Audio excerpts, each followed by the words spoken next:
Iran இஸ்ரேலை தாக்கமா தாக்காதா? இதான் இப்போ ஒரு மெயின் டாப்பிக்காக ஓடிட்டு இருக்கு. நிறைய யூடியூபர்ஸ் வந்துக்கிட்டு இஸ்ரேலுக்கு சப்போர்ட் ஆகும், நிறைய பேர் வந்துட்டு ஈரான் தாக்காதணும் அப்படி இப்படிங்கிற ஏகப்பட்ட பேச்சு நம்ம யூடியூப் சேனல்ஸ்ல ஓடிட்டு இருக்குங்கிறது நல்லாவே தெரியும். அது என்ன நடக்க போகுது, அப்படி ஈரான் தாக்குனா இஸ்ரேல எந்த விதமா தாக்குவாங்க, அதோட பிளான் என்ன அப்படிங்கிறத நம்ம இந்த வீடியோல பார்க்கலாம். வாங்க ஃப்ரெண்ட்ஸ், வீடியோக்குள்ள போகலாம்.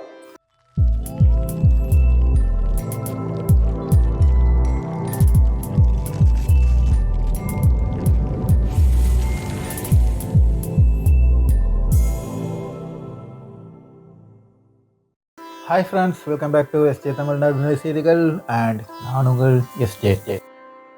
ஃப்ரெண்ட்ஸ், ரொம்ப நாளாச்சு வீடியோ போடாமல். ஏகப்பட்ட பிரச்சனைகள் சொல்லிட்டு பார்த்தீங்கன்னா மெடிக்கல் சம்மந்தப்பட்ட ஹாஸ்பிட்டலும் வீடுமா வந்துட்டு இருந்ததுனால வீடியோ போட நமக்கு டைம் இல்லாமல் இருக்குது. இப்போ திருப்பியும் தொடங்குறோம். மீண்டும் ரெகுலராக வீடியோ போடுறதுக்கு முடிந்த அளவுக்கு முயற்சி பண்ணிட்டு போடுறோம். சரி ஃப்ரெண்ட்ஸ், வாங்க இன்றைக்கி நம்ம வீடியோவில் இப்போ என்ன பார்க்க போகிறோம் அப்படின்னு சொல்லிட்டு பார்த்தீங்கன்னா, ஏகப்பட்ட நியூஸ், ஏகப்பட்ட வதந்திகளும் அப்படியே ஓடிட்டே இருக்குது. ஈரான் தாக்குமா தாக்காதா, இஸ்ரேல் மேலே பயந்து கிடக்கு, அப்படி இப்படி அப்படின்னு சொல்லிட்டு இருக்காங்க. ஆனால் இந்த இஸ்ரேல் மேலே தாக்குதல் நடத்துறதுக்கு அதை தடுத்து நிறுத்திட்டு இருக்கிறது உக்ரைனா அப்படிங்கிற ஒரு சந்தேகம் இப்போ வந்து உண்மையில அப்படியா, உக்ரைனால தான் வந்துக்கிட்டு ஈரான் இஸ்ரேல் மேல தாக்காம இருக்காங்களா அப்படிங்கிறத நம்ம வந்துக்கிட்டு பார்க்கலாம். அப்படி ஒரு நியூஸும் ஓடி. சரி, இப்போ எப்படி இஸ்ரேல் மேல ஈரான் தாக்க போறாங்க, அது தாக்குதல் நடத்த மாட்டாங்களா அப்படிங்கிறத வந்துக்கிட்டு ஏகப்பட்ட யூடியூபர்ஸ் ஏகப்பட்ட மாதிரி சொல்லிட்டு இருந்தாங்கனாலும் ஈரான் நிச்சயமாக இஸ்ரேல் மேல் தாக்குதல் நடத்துவாங்க. அதில் வந்துக்கிட்டு எந்த வித எதுவுமே தேவையில்லை, ஓகேவா? ஒரு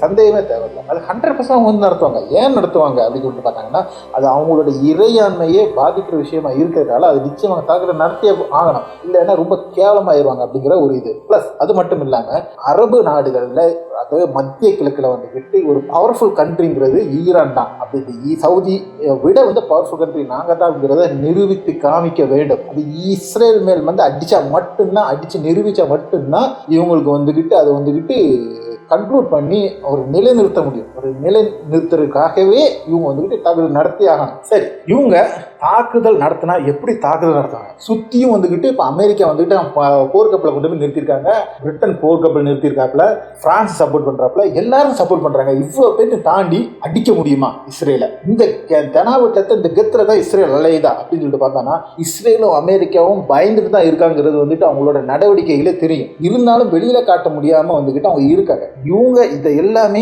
தெரிஞ்சு தான் வந்துக்கிட்டு இவங்களுக்கு ஒரு பிளான் எக்ஸிக்யூட் பண்ணியிருக்காங்க. என்ன பண்ண போகிறாங்க அப்படின்னு சொல்லிட்டு பார்த்தாங்கன்னா, ஈரானோட பிளான் மேக்ஸிமம் எப்படி இருக்கும் அப்படின்னு சொல்லிட்டு பார்த்தீங்கன்னா, ஈரான் நேரடியாகவே அடிப்பாங்க. ஆனால் இந்த ஈரான் நேரடியாக அடிக்க போகிறது எப்படி அப்படின்னு சொல்லிட்டு பார்த்தீங்கன்னா, ஹிஸ்புல்லாவும் ஹமாஸ் இருக்காது, ஹமாஸும் தாக்குவாங்க, ஹிஸ்புல்லாவும் ஹூதிகளும் வந்துக்கிட்டு தாக்குவாங்க. ஹிஸ்புல்லாவும் ஹூதிகளும் ஃபுல் ஃபோர்ஸை தாக்குவாங்க. அப்போ இந்த ஃபுல் ஃபோர்ஸை தாக்குறதுக்கு ஈரான் என்ன செஞ்சு கொடுக்க போகிறாங்கன்னு சொல்லிட்டு பார்த்தீங்கன்னா, ஏற்கனவே நீங்கள் பார்த்தீங்க ஒரு தடவை வந்துக்கிட்டு இஸ்ரேல் மேலே வந்துட்டு ஒரு 300 ட்ரோன் அனுப்பிவிட்டு இது பண்ணாங்க.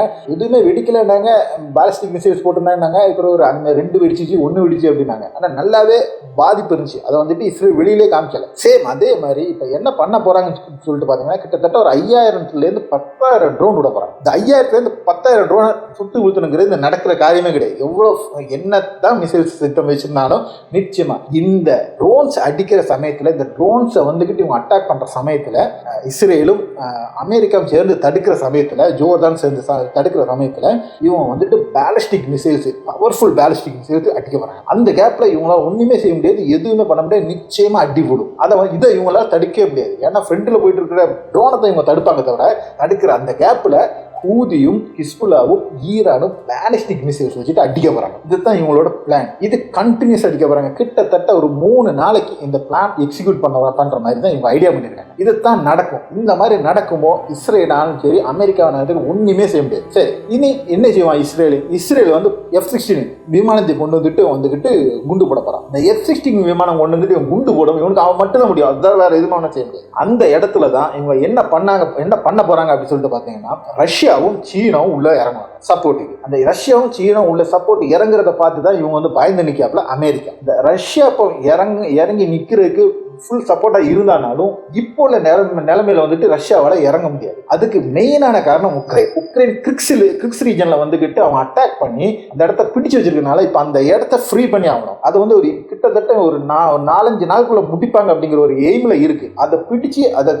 ரஷ்யா திரும்ப தன்வசம் எடுத்துட்டாங்கன்னா அதுக்கப்புறம் தான் ஈரான் வந்துக்கிட்டு இஸ்ரேல் மேலே தாக்கும். அது வர இவங்க வந்துக்கிட்டு ஏதாவது காரணம் சொல்லி இழுத்து போட்டுட்டே இருப்பாங்க. அந்த டைம்ல அது முடிச்சுட்டு வந்த பிறகுதான் இவங்க வந்துக்கிட்டு கம்ப்ளீட்டா ஃபுல் ஃபிளெஜ்டா அமெரிக்கா உள்ள இறங்கினா ரஷ்யா திருப்பி அடிக்கணும். அதுக்கு வந்துக்கிட்டு எல்லா விதமான இது கிட்டத்தட்ட பார்த்தீங்கன்னா ஒரு 3 போர்க்கப்பல் வந்துக்கிட்டு ரஷ்யா போர்க்கப்பல் வந்துக்கிட்டு ஈரான் சப்போர்ட்டா வந்துக்கிட்டு ரெட் சீ செங்கடல் பகுதியில் வந்துட்டு நிலைநிறுத்தப்பட்டிருக்கு. அதுவும் வந்துகிட்டு அமெரிக்காவுக்கு தெரியும். அது வந்து வெளியில நியூஸ் யாருமே கொடுக்கல. 10 4 கப்பல் ஏற்கனவே சைனா கப்பல் அங்கதான் நிக்கி, அந்த ஏரியால தான் நிக்கி. பிளஸ் இனி அடிஷனலா வந்துகிட்டு கப்பல்கள் இவங்க அமெரிக்கா வந்து என்ன பண்ண போற, அமெரிக்கா நேரடி இறங்குனாங்கன்னா இவங்க எல்லாரும் வருவாங்க, ஈரானுக்கு சப்போர்ட் கொடுப்பாங்கிறது வந்துட்டு 100% தெரியுது. இந்த இடத்துல இஸ்ரேலை அடிச்சு பண்ணிட்டாங்கன்னு சொல்லிட்டு பார்த்தாங்கன்னா மத்திய கிழக்கு நாடுகள்ல வந்துகிட்டு ஈரான் ஒரு தவிர்க்க முடியாத மிகப்பெரிய சக்தியா வந்துகிட்டு வருது. அது மட்டும் இல்லாம அணு ஆயுதமும் கொண்டு வர்றாங்க. அணு ஆயுதம் ரஷ்யா கொடுக்குது, அதையும் எதிர்பார்த்து நின்றுட்டு இருக்காங்க. அதனால தான் இவங்க வந்துட்டு ஈரான் வந்துட்டு ஒரு பேக் அடிச்சுக்கிட்டு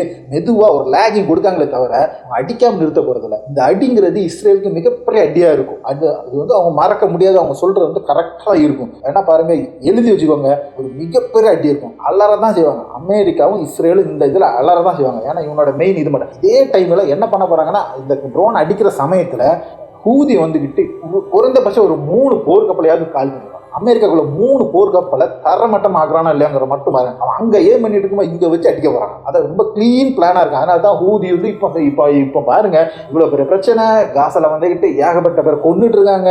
இந்த ஸ்கூல்ல 100 பேருக்கு மேல கொண்டாங்க. எல்லாருமே இருக்கும்போதும் ஹூதி அமைதியா இருக்கான். அமைதியா இருக்காங்க அப்படின்னு சொல்லிட்டு பாத்தீங்கன்னா அவன் எல்லா ஆயுதத்தையும் அவன் நீட்டா தொடச்சு எடுத்து வச்சுட்டு இருக்காங்க. என்னைக்கு ஈரான் அடிக்குதோ அன்னைக்கு ஒரு 3-4 போர்க்கப்பலை நீட்டா காலி பண்ணிடுவாங்க. ஏன்டா சனியன் இந்த இடத்துக்கு வந்தோம் அப்படிங்கிற அளவுக்கு அமெரிக்காவை திங்க் பண்ண வச்சுட்டு தான் இவங்க விடுவாங்க. அதுதான் இவங்களோட பிளானா இருக்கும். என்ன இருந்தாலும் உக்ரைனால தான் இப்போ வந்துகிட்டு இஸ்ரேல் ஒரு விதம் தப்பி இப்போ அடி வாங்காம நிற்காங்க அப்படிங்கிறது வந்துகிட்டு உண்மையில் ஒரு காரணம். இந்த கிரிக்ஸ் ரீஜன் பிரச்சனை இல்லைன்னா இந்நேரத்தில் அடி விழுந்திருக்கும். இவங்க வந்து பண்ணிருப்பாங்க. இதுக்கு மத்தியில் வந்துகிட்டு ஒரு சமாதான பேச்சுவார்த்தை சொல்லிட்டு இருக்காங்க. ஆனால் அது மேக்சிமம் நடக்கிறதுக்கு சான்ஸ் ரொம்ப கம்மி தான். இவங்க எல்லாருமே வந்து உருட்டிட்டு இருக்காங்களே தவிர இஸ்ரேல் அடம் பிடிக்க தான் செஞ்சுருக்காங்க. ஹமாஸ் கிளியராக சொல்லிட்டான், என்ன நான் வந்து உட்காரவே மாட்டேன். நான் வந்து உனக்கு ஏற்கனவே சொல்லிட்டேன், இதுதான் பிளானு. ஏற்கனவே ஜோ பைடன் சொன்ன அதே மாதிரி 6 வாரம் 3வது 6 வாரம் முடியுமா நாட்டை விட்டே கிளம்பி இருக்கணும். அப்படி இருந்துச்சுன்னா வா, இல்லைன்னா பேச்சுவார்த்தை தேவையில்லை, அடிச்சே நாங்கள் பார்த்துக்கிடுவோம் அப்படிங்கிறேன். ஏன்னா தெனாவெட்டா இருக்காங்க. ஈரான் ஃபுல் சப்போர்ட்டாக இருக்காங்க. அந்த இதில் பார்க்கலாம். அடுத்த ஒரு வீடியோவில் உங்களை சந்திக்கும் வரை உங்களிடம் இருந்து விடைபெற்றுக் உங்கள் எஸ்டே.